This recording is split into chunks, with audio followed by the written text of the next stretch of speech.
Hola, en este vídeo tens una guia completa per a preparar la prova de les unitats 3 i 4 del mòdul de sostenibilitat aplicada al sistema productiu. L'avaluació està dividida per resultats d'aprenentatge. Cada prova correspon a un RA concret. Així teniu una taula amb la informació. Referent al primer RA, has de dominar què són els criteris A, S, G i saber identificar exemples clars de cada categoria. Per exemple, on classificaries els següents elements amb els criteris A, S, G? Emissions, drets laborals, transparència. També hem de conèixer els marcs internacionals. Què són els ODS? Per a què serveixen? Orienten l'activitat empresarial. Teniu en compte que no són una llei, sinó un marc de guia. I el Pacte Mundial? Quins són els seus principis? I quina relació té el Pacte Mundial amb els drets humans, medi ambient i anticorrupció? També hem de parlar de les certificacions. Considereu el mateix una certificació que una etiqueta ecològica? Per finalitzar, considere que heu d'entendre la diferència entre marc, norma, certificació i guia. Referent al segon RA, impactes i indicadors, haurem de parlar dels reptes ambientals i socials i com es mesuren. Com s'organitza la sostenibilitat en una empresa? Haureu de saber distingir conceptes claus, com els que apareixen ací. Has d'entendre per a què serveix cada eina. Pel que respecta al tercer RA, aplicació personal i professional, tractarem de conducta i criteris d'actuació, els hàbits sostenibles i conceptes claus, compra responsable, ús eficient de recursos, criteris de decisió. Hauries de poder diferenciar si els següents exemples d'acció sostenible són correctes o incorrectes, és a dir, si són sostenibles o no.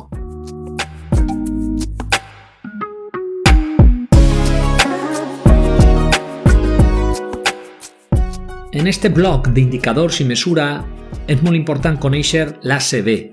Què significa? Què analitza? Quines fases té? I quina és la diferència entre els següents indicadors? Petjada de carboni, petjada hídrica, MIPS o petjada ecològica. No memoritzes les sigles. Entén què mesura cadascun d'estos indicadors. Hi ha una frase que defineix bé. L'ACB seria del bressol a la tomba. Ja saps el que és? I amb quina ISO es relaciona? El quart resultat d'aprenentatge parla de productes i serveis, l'economia circular. Este bloc és molt important. Has de saber identificar i proposar productes i serveis sostenibles basats en economia circular. Hi ha que diferenciar un producte lineal d'un producte circular. Els conceptes claus, economia circular, disseny per a durar, reparació, reutilització, servitització i models producte-servei. Quina és la diferència entre lineal i circular? Quin és l'objectiu de la circularitat?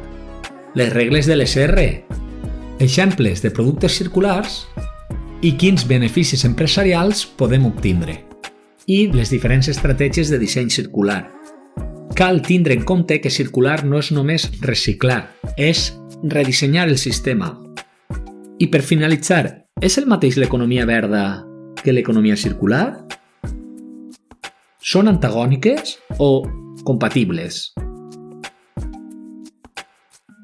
El bloc de l'RA5, producció i residu zero, veurem estratègies pràctiques d'empresa. Conceptes com residu zero, reducció materials, millora laboral i mobilitat sostenible. Què és l'ecodisseny? En quina fase s'aplica? Beneficis i barreres habituals.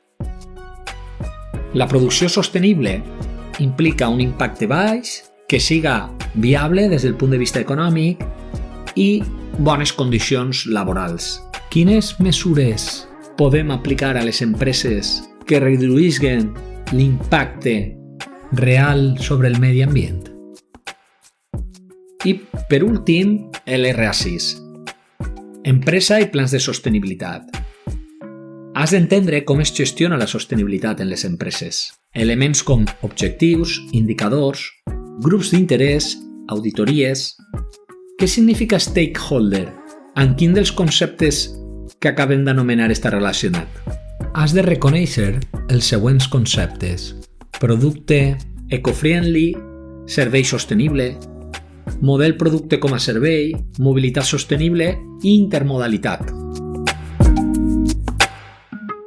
En conclusió, has d'entendre les funcions, no només els conceptes o els noms.